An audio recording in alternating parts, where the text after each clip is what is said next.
আসসালামু আলাইকুম প্রিয় ফুটবল ফ্যান্স। আজকের এই ভিডিওটাতে আমি মূলত দুটো বিষয় নিয়ে আলাপ আলোচনা করব এবং দুটোই লিওনেল মেসিকে কেন্দ্র করে। প্রথমটা হচ্ছে রদ্রির মন্তব্য লিওনেল মেসিকে নিয়ে এবং দ্বিতীয়টা হচ্ছে লিওনেল মেসির সাম্প্রতিক অবস্থা এবং সেখানে বেশ কয়েকটা জায়গা থেকে লিওনেল মেসির খেলার ধরন নিয়ে কথাবার্তা থাকবে। রদ্রি অতি সম্প্রতি একটা ইন্টারভিউ দিয়েছেন এবং ব্যালন ডিওরের বর্তমান উইনার একেবারে ক্লিয়ার কাট ভাবে বলেছেন যে তার চোখে Lionel Messi greatest of all time, the ultimate goat. Lionel মেসির মতো কেউ কখনো আসেনি এবং ফুটবল বিশ্বে লিওনেল মেসি সর্বকালের সেরা। ব্যালন ডিওরে সে ট্রফিটাকে পাশে রেখে রদ্রি একেবারে ক্লিয়ারলি স্টেটমেন্টটা মেক করলেন এবং সেখানে তিনি বললেন, আমার চোখে লিওনেল মেসি সর্বকালের সেরা, কোনো রকমের সন্দেহ এখানে আমার নেই। একেবারে বাইবন ট্যালেন্ট বাদ দিলে রোনালদো হয়তোবা লিওনেল মেসির সঙ্গে বেশ কয়েকটা জায়গায় সেখানে ম্যাচ করেছে, তবে যারা আসলে তাদের বিপক্ষে খেলেছে তারা ক্লিয়ারলি পার্থক্যটা বোঝে। ডিবক্সের আশেপাশে বা ডিবক্সের রোনালদো এতটাই ভয়ঙ্কর যে আমরা কখনোই চাই না যে সে যাতে করে ডিবক্সে চলে আসুক, তবে লিওনেল মেসির ক্ষেত্রে ভয়টা পিচের যে কোনো জায়গায়। যখনই আপনি লিওনেল মেসির বিপক্ষে খেলবেন আপনি তখনই কিন্তু এটা অনুভব করবেন যে বিপদ আসছে। আমি যখন তার বিপক্ষে খেলতে নেমেছিলাম প্রথম দিকে আমি তার কাছ থেকে বলটা কেড়ে নেওয়ার চেষ্টা করেছি, তবে যতবারই চেষ্টা করেছি এটা অনেকটাই বুল ইন দ্য রিং টাইপের একটা ড্রিল ছিল এবং প্রত্যেকটা সময় আমি আসলে এই জিনিসটা অনুভব করেছি যে সামনে কোনো একটা কিছু হচ্ছে এবং এটা আমাদের পক্ষে আসবে না। অর্থাৎ এখানে রদ্রি একেবারে ক্লিয়ার কাট ভাবে পার্থক্যের একটা জায়গা তৈরি করলেন এবং যে কারণে লিওনেল মেসিকে সর্বকালের সেরা বললেন সেটা হচ্ছে লিওনেল মেসির ইম্প্যাক্টটা শুধুমাত্র তিনি ডিবক্স বা এটার আশেপাশে না, বরঞ্চ লিও মেসি মাঠের যে জায়গাতেই থাকুন না কেন সেখানে খুঁজে পান এবং এই কারণে লিওনেল মেসিকে আটকানো প্রায় অসম্ভব। কোনো না কোনোভাবে লিও মেসি কন্ট্রিবিউট করবেন এমন টাইপের কথাবার্তা আরও একবার ক্লিয়ারলি রদ্রির এই স্টেটমেন্টে বোঝা গেল। এখন আমি লিওনেল মেসির খেলার সে ধরনটা প্রসঙ্গে চলে আসি।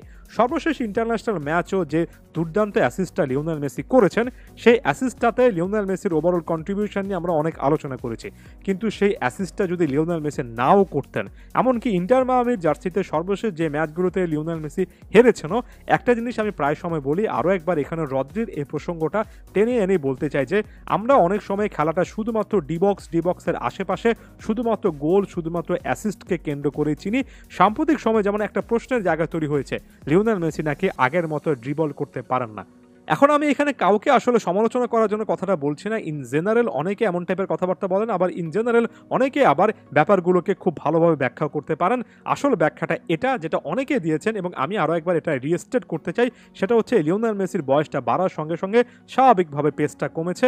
লিও মেসি খুব ভালো করে জানেন যে একের পর এক ড্রিবল করতে গেলে এই মুহূর্তে ফাউলে আঘাত পাওয়ার সম্ভাবনা অনেক বেশি থাকে এবং এই মুহূর্তে ইনজুরিতে পড়লে এটা লিও মেসির ক্যারিয়ারের জন্য খুব খারাপ হবে। তাই হয়তোবা ড্রিবল একটু কম করছেন, তবে লিওনেল মেসি সাম্প্রতিক সময় যেটা বাড়িয়ে দিয়েছেন, যেটা ফ্যাব্রিজো রোমানো সর্বশেষ একটা ইন্টারভিউতে লিওনেল মেসিকে জিজ্ঞাসা করেছিলেন, সেটা হচ্ছে অনেকটুকু নিচে নেমে এসে খেলা, অনেকটুকু ড্রপ ডাউন করা এবং নিজেকে একেবারে পিওর একজন মিডফিল্ডার হিসেবে সেখানে ডিপ প্লাইং প্লেমেকিং করা, একদম মিডফিল্ডের সেন্ট্রাল পজিশনে চলে এসে সেখানে প্রতিপক্ষর ডিফেন্স লাইন ভাঙার ইনিশিয়াল কাজটা করা। এর আগে লিও মেসি যে জিনিসটা করতেন, ডিবক্সের আশেপাশে নাম্বার 10 টেরিটরিতে অনেক বেশি থাকার চেষ্টা করতেন এবং সেখানে একের পর এক আক্রমণ কিন্তু যেটা তৈরি হয়েছে সেটা শেষ করে আসতেন কিংবা গোল বানিয়ে দিতেন। এখন লিওনেল মেসি নিজে কিন্তু একেবারে আক্রমণের শুরুর পয়েন্টটা হচ্ছেন, একেবারে ফোকাল পয়েন্ট হচ্ছেন, একটার পর একটা বল বাড়ানো, বল তৈরি করা, প্রতিপক্ষের নাম্বার গেমে যখন তার দল পিছিয়ে থাকে সেটা ভাঙা, সকল কিছুতে আপনি একজন মিডফিল্ডার লিওনেল মেসির প্রোফাইলটা অনেক বেশি খুঁজে পাবেন। তাই যারা